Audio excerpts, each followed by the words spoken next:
Hey guys, and welcome back to Android Recommends. Today's video is going to be about Heroes of Might and Magic 3 HD Edition. It's a re-release, HD remix, remaster of a game for the PC from a good few years ago now. I'm a big fan of the franchise. They've had one or two dips in the recent history, but Heroes of Might and Magic 3 is what got me into it. I'm a huge fan of it. I really enjoy it. It's a turn-based strategy game. And so the first thing I want to go over is, although it's a remaster, certain things obviously only look so much better with time.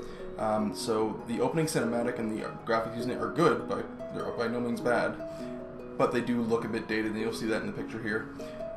You can see that it's a 3D generated item, but obviously it's a product of the past. I really enjoyed the gameplay though, so that's where the fun is. The graphics boost is nice, but it's more or less just having it available on other things and having it available to play in more ways. As an example, I got it for my iPad so I can play it on the go, especially when I'm in lines at conventions. It's going to be super fun to be able to just sit down and play a strategy game and kind of push away the time waiting in lines. But yeah, on to the actual main part of the thing. So what we've got here is a picture of the kind of the way the world looks. You're going to notice the castle in the middle. There's a guy on a horse. That's your hero unit. You could have multiple. They travel around the world. You don't have to travel on the roads that you're seeing there. Those just travel better, so you'll get more movement out of them. There's items all around. I'm not going to try and go and explain everything in it because it would just be crazy trying to do that. But you can see a ton of stuff on there. It's, like I said, it's quite a fun game. I played it growing up. To go into a little bit of detail, right corner you have your mini-map. You have the main screen there. What you have highlighted shows up in the little bar on the bottom, and then right below that you see your resources, so you have resource management for your stuff. The combat in the game is pretty straightforward, but before we get to that I wanted to show you the kind of the city layout. So if you take a look at the image here, what you're seeing is the layout with all the different buildings and whatnot. You can click on each building and it's going to show you something unique. They have different things in here. So if you look, the second from the bottom left, the little temple looking thing, I guess like a mausoleum, that was the tavern, I believe, in this one. It's been so long since I played this. Actually, you know what? That might have actually been one of the unit spawns. Yeah, the tavern. So if you look at the obelisk with the upside down pyramid above it, directly to the right of that, you'll see a building with what looks like stained glass in the front of it. That'd be the tavern where you can recruit heroes and whatnot.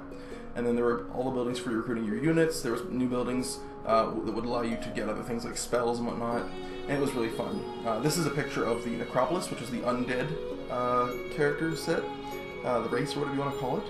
I didn't play them heavily, but I did play them more than some of the other ones. My favorite was Haven, which is the humans. They were good because I liked how they had high morale, so they could get a chance to have a stronger hit or go or get a second attack. And they were pretty good at building units quickly. And I played range, so getting a lot of archers really fast was my always first goal.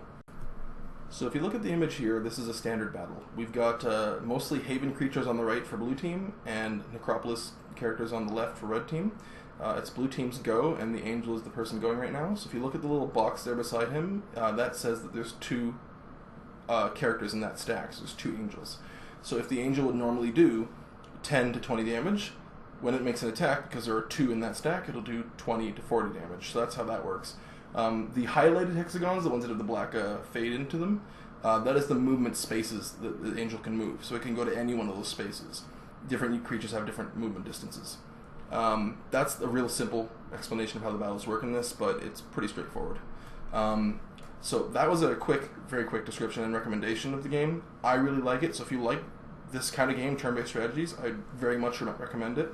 The series is still going, so it's still quite popular. I really enjoyed 5, didn't care for 6 so much. I never played 4, ironically. But I would definitely say if you like strategy games, especially turn-based, it's a game I would recommend. If you're not a fan, don't worry about it. It won't be your game. You're not going to lose much on it, but it is available on iPad, it is available on Steam. So if you want to give it a try, and hopefully you like it like I do. But that's everything, guys. Take care, and I'll see you in the next video.